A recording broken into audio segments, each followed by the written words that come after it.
चला तर मंडळी, झटपट किचनमध्ये तुमचे खूप खूप स्वागत आहे.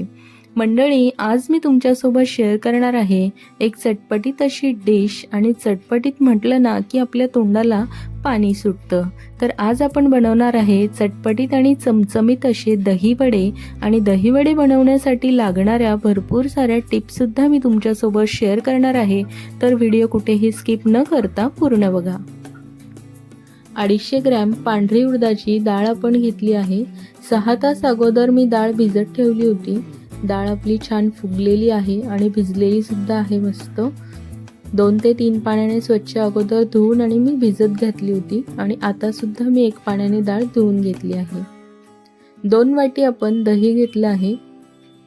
त्यामध्ये आपल्याला साखर टाकून फेटून घ्यायचे. 1 छोटी वाटी साखर टाकूया आणि छान असं क्रीमी टेक्स्चरमध्ये ना दही आपल्याला फेटून घ्यायचं आहे. साखरेचं प्रमाण तुम्ही तुमच्या आवडीनुसार थोडंसं कमी जास्त करू शकता. एक 4 ते 5 मिनटं दही छान मी फेटून घेतले. बघू शकताय तुम्ही, छान असा क्रीमी टेक्स्चर आपल्या दहीला आलेला आहे.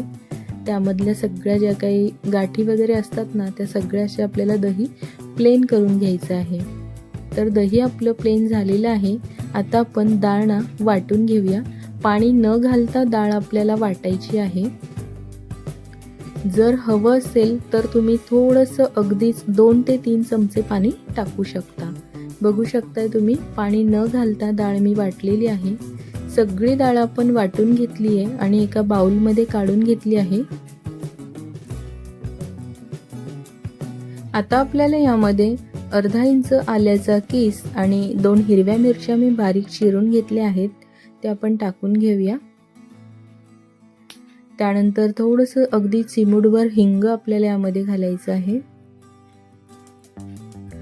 आणि अर्धा चमचापेक्षा थोडंसं कमी मीठ आपण टाकूया.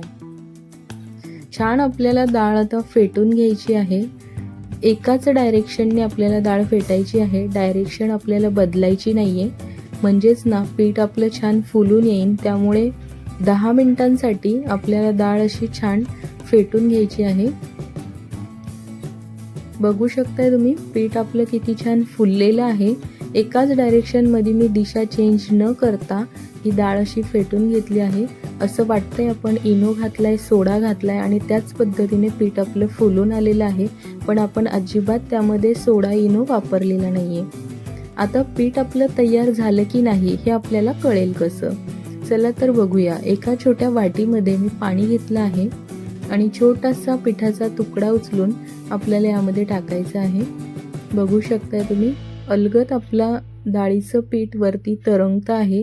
त्यामध्ये बुडालं नाहीये आणि त्याचं असं थोडंसं पाणीसुद्धा खराब झालेलं नाहीये. म्हणजेच आपलं पीठ तयार झालं आहे. याच पद्धतीने तुम्ही चेक करू शकता की तुमचं पीठ रेडी झालं की नाही झालं. आता आपल्याला वडा तळायला टाकायचा कसा, या पद्धतीने आपल्याला वडा उचलायचा आहे आणि असाच आपल्याला हाताने यामध्ये सोडायचा आहे. या पद्धतीने हातात उचलून आणि आपण भजी तळताना उलट सुलट आपण करतो ना, असं आपल्याला अजिबात करायचं नाहीये. एकाच डायरेक्शनमध्ये हवाबंद आपल्याला असं उचलून आणि तेलामध्ये टाकायचं आहे. तेल आपलं छान गरम झालेलं आहे आणि गॅसची फ्लेम मी एकदम लो ठेवली आहे. तेल मी कडकडीत गरम करून घेतलेलं नाहीये, म्हणजे वडा टाकला की जळाला नाही पाहिजे. म्हणून तेल आपल्याला हलकंच गरम करायचं आहे आणि गॅसची फ्लेम एकदम लो ठेवायची आहे. या पद्धतीने सगळे वडे आपण तेलामध्ये टाकून घेऊया. बघू शकताय तुम्ही, सगळे वडे मी तेलामध्ये टाकून घेतले आहेत. आणि छान आपल्याला ना त्याचा कलर बदलेपर्यंत, गोल्डन कलर होईपर्यंत वडे छान तळून घ्यायचे आहेत. बघू शकताय तुम्ही, वड्यांचा कलर छान बदललेला आहे. छान गोल्डन हलके ब्राऊन असे वडे आपले रेडी झाले आहेत. आता आपण त्याचं तेल गाळून वडे काढून घेऊया आणि सगळे वडे आपण याच पद्धतीने तळून घेऊया. एका बाउलमध्ये कोमट पाणी घेतलं आहे. पाणी एकदम कोमट आहे, जास्त गरम नाहीये. त्यामध्ये आपल्याला हाताने अंदाजे थोडंसं काळं मीठ टाकायचं आहे. एक अर्धा चमचापेक्षा थोडंसं कमी. त्यामध्ये आपण आपले वडे भिजायला टाकणार आहोत. वडे मी पूर्ण गार करून घेतले आहेत. गरम वडे आपल्याला पाण्यामध्ये टाकायचे नाही आहेत, म्हणजेच त्यामध्ये ना गाठी तयार होतात. त्यामुळे वडे पूर्ण थंड करून घ्यायचे आहेत.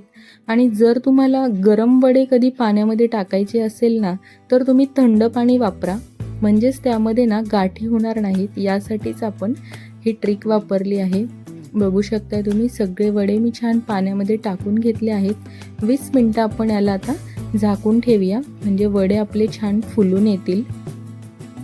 वड्याचा टेक्स्चर मी तुम्हाला दाखवते, किती छान आपले फ्लफी असे आपले वडे झालेले आहेत.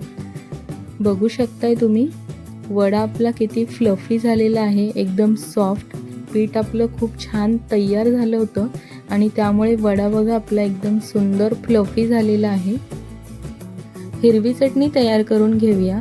त्यासाठी आपण साहित्य घेतलं आहे. कोथिंबीर घेतली आहे, पुदिन्याची पानं घेतली आहेत, 2 हिरव्या मिरच्या, 1 चमचा डाळ्या आणि 4 ते 5 लसूण पाकळ्या.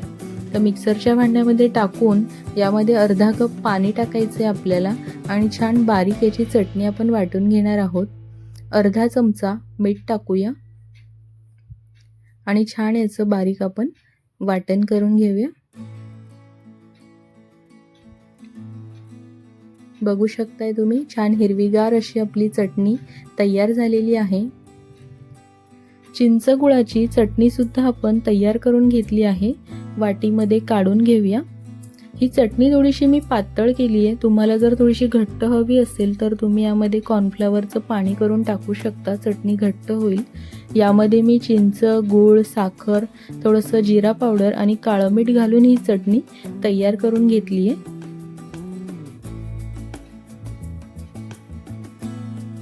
20 मिनटं झालेले आहेत आणि वडे आपले छान भिजले आहेत. बघू शकताय तुम्ही, आपल्याला या पद्धतीने असे हाताने ना यामधलं पाणी असं पिळून घ्यायचं आहे. वड्याची साईज तुम्ही बघू शकताय, किती छान असे फुललेले आहेत. आता आपण ना सगळं हाताने या वड्यांमधलं ना पाणी काढून घेऊया. आपण जे क्रीमी टेक्स्चरमध्ये दही रेडी करून ठेवले, त्या दह्यामध्ये आपल्याला हे सगळे वडे टाकून घ्यायचे आहेत. वडे दहीमध्ये टाकून आपल्याला 10 मिनिटांसाठी ठेवायचे, म्हणजे ना दह्यामध्ये ना छान दहीचा जो टेक्स्चर आहे ना, तो आपल्या वड्यांमध्ये ना छान मुरल्या जाईल आणि वड्यांना खूप छान असा टेस्ट येईल. त्यामुळे वडे आपण दहीमध्ये टाकून एक 10 मिनिटं झाकून ठेवूया आणि मग सर्व करूया. 10 मिनिटं झाले आहेत. आता आपण वडे सर्व करून घेऊया. असे दहीवडे ना तुम्ही एकदा नक्की बनवून बघा. अगदी मार्केटमध्ये मिळतात तसेच बनवण्याचा आपण प्रयत्न केला आहे आणि त्याचा टेस्टसुद्धा तसाच झालेला आहे सेम. त्यावर दही ना भरपूर टाकायचं आहे. दहीवडा आहे त्यामुळे दही भरपूर घालायचं आहे. आता आपण यावर हिरवी चटणी टाकून घेऊया. तुमच्या आवडीप्रमाणे तुम्ही तिखटचं प्रमाण थोडंसं कमी जास्त करू शकता. त्यानंतर चिंच गुळाची गोड चटणी टाकून घेऊया. भाजलेलं जिऱ्याचं पावडर, रोस्टेड जिरा पावडर आपण यूज करतोय. छान जिरा भाजून आणि त्याची पावडर मी करून घेतली आहे. थोडीशी काश्मीरी लाल मिरची पावडर टाकूया आणि छान असे डाळिंबाचे दाणे टाकूया. चला तर मंडळी, चमचमीत आणि चटपटीत असे दहीवडे आपले खाण्यासाठी तयार झालेले आहेत. आजची दहीवड्याची रेसिपी तुम्हाला कशी वाटली मला कमेंटमध्ये नक्की सांगा. तुमचे काही सजेशन्स असतील ते सुद्धा तुम्ही मला कमेंटमध्ये नक्की सांगा. व्हिडिओ आवडल्यास व्हिडिओला लाईक करा, जास्तीत जास्त शेअर करा आणि अजून जर तुम्ही आपल्या चॅनलला सबस्क्राईब केलं नसेल तर झटपट किचनला पटकन सबस्क्राईब करा आणि बेल आयकनला क्लिक करा, जेणेकरून अशाच काही रेसिपीजचे नोटिफिकेशन तुम्हाला येईल.